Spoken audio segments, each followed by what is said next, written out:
This is Andi Purewal for Boxing Social in association with Pursue Fitness Sportswear, and I'm joined by Max McCracken. Max, how you doing? Not too bad, mate. How are you, Andi? I'm very well, thank you. I'm very well. Obviously, it's good to hear you doing well yourself. Come down once again to the gym to catch up with everyone. How is everybody looking? Start off with Cal. Yeah, Cal's in great shape. He's just come back in. So just waiting for a date now. Probably by the end of the year. Hopefully a unification. Probably looking for a Strada. I spoke to Cal, since he's come back, and he has kind of found himself feeling like he has to have that unification or that big name next. With every defence that he's had, they haven't necessarily lived up to the expectation. Do you feel that he needs that big fight now? Yeah, he needs to step up now. I mean, he was supposed to fight Benitez in the unification, but he'd done his hand, didn't he? So that had to be called off. Then he had to fight his mandatory, which is like an awkward fight. So now he's ready now for this step up. Out of the names which were bandied about between me and Cal, Strada, RUIZ-JOSHUA, I know he hasn't got a world title, but it's still a big name. Chocolatito, another one without a world title, big name. German and Carjas, the IBF champion. For you, ideally, who would you like to see Cal face? Probably Gonzalez. I think he's still a big name. He's massive in boxing, isn't he? I think that'd be great, Gonzalez, but if not Estrada. He's ready for the top now, Cal is. The elite fighters. He's had all these fights, where he's got nothing much to gain from, These ones now, you'll see the best of him when he steps up. Cal feels that Estrada would be the toughest fight for him in the division. Do you agree with that, or do you think there's somebody else in the division who would offer him a tougher, better fight? I think it's a good division, Superfly. There's a lot of good fighters there. But Estrada is a special fighter. When Cal have to be at his very best, But Cal when he fights these kids, he steps up. When he fought Conception, you've seen the best of Cal then. He sort of dominated him. So he'll really step up a level once he gets these fights. Cal's noticed some criticisms over social media for the fact that he hasn't seemed to just have a big fight yet, which hasn't materialised. What do you make of it? It takes time sometimes, doesn't it? I mean, Anchor Jazz is not interested. He's publicly said he doesn't want the fight. Benitez, it's a shame that never happened. Estrada, I think it's easy to make now. He's with Matchroom, so that can be made, which possibly could be the next one. Then you've got I don't think there's much in it with Rungasai, really. He's got no belt, has he? Yeah. There's a Jap as well. Jap's a good fighter. But I think if Estrada wants it, I think it'll happen at the end of the year. How much longer do you think Cal can campaign at super flyweight for? And he does it, the easy he's done it was his last fight. Before he weighed, he was 8-1.5, and he had him had a drink, didn't he, at the scales. So when he does it right, he does it well. He does it okay. The fight in Monaco, he had a little bit of trouble with that one. He didn't do it properly. But if he does it like last time, he's okay at Superfly. He's a big, strong Superfly. We'll stick with the YAFAI'S before we do come on to possible dates for Cal. Kemal, you fought back after a long time out injured. It's been a torrid time for him. Nightmares with Kemal. Just been really unlucky. The last one, he was sparring with Brad Foster. Brad Foster, the left hook on the top of the head. Just screamed out. Bicep had gone. He just got back from his other one. So real bad luck, but we're getting there now. He's punching at full power now. His fitness is getting there. We're just waiting for a date. We'll be on to Matchroom for a date for him, hopefully October, and just get him going. I think he's ranked number 4 in Europe.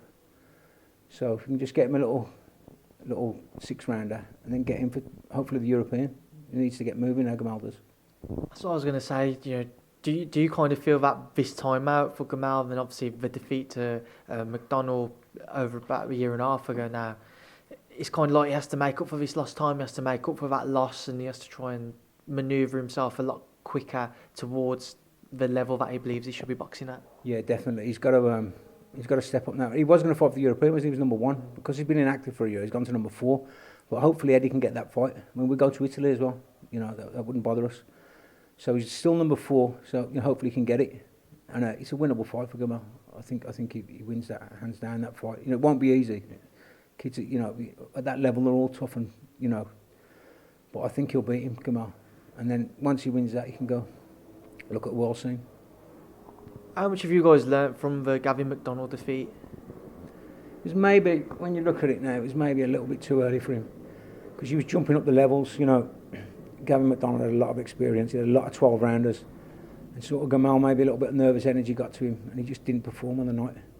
we've learnt a lot from that. You realise you've got to take these chances while you get them now. I mean, in the perfect world, that fight was a little bit too early for him, but the way boxing is now, you know, that they move them quick, you've got to sort of take these opportunities, but I think he's learnt a lot from it. You know, he realised he won't make the same mistakes again.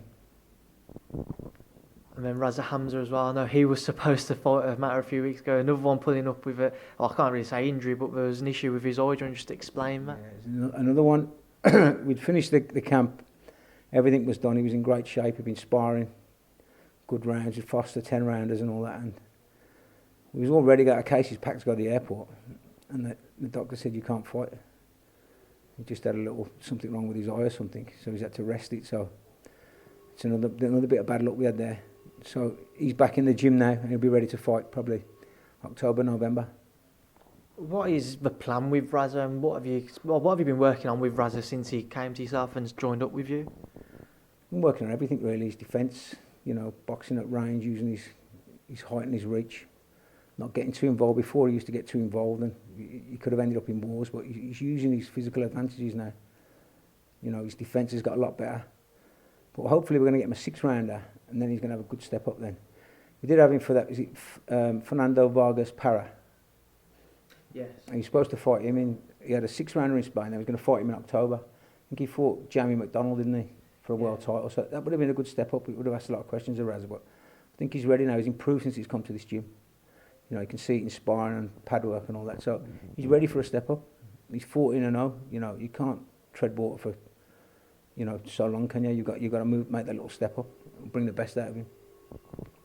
MTK have announced this new golden contract tournament, which they've made 3 series, one of them at featherweight. Would there have been any form of interest there for Reza if an offer had been put to him?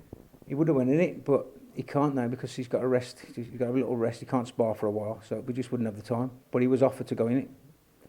So, like, time-wise, it wouldn't be possible.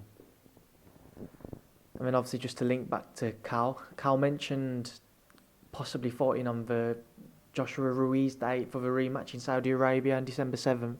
Firstly, what was your thoughts with regards to Saudi Arabia as the destination for that rematch? I think they come in late, didn't they? But they've had fights there. I mean, Callum Smith fought there, Danny Groves and that. They've had events there. They've run well, ran smoothly, so I don't see no problem with it. Do you understand maybe fans' frustrations that there was led to believe the fight would happen in the UK, the rematch December 14th, Millennium Stadium seemed to be the nailed-on choice, and what Team AJ seemed to want, especially Anthony, but then a week later after an interview he gave with Sky, Saudi Arabia was announced. Do you understand maybe fans' frustrations that it isn't happening here? Yeah, I can understand it. Everyone's frustrated over it really, but I mean, they've come in with a big offer, and I suppose you can't refuse that offer. And you know, it will open up another place for boxing, won't it? If they get into boxing big, it's more opportunities for the fighters, isn't it? So, I mean, if Josh goes over there, does a good job on Ruiz, it'll just open it wide open. So, you know, it could be a good thing. What does Anthony have to work on in the rematch? I mean, the last time he rushed in, didn't he? I mean, he didn't look himself from the off. You know, I've been with him for a few years, haven't I? And he didn't look himself. The ring walk, and I think there was something wrong with him. He had a big star in his eye and everything.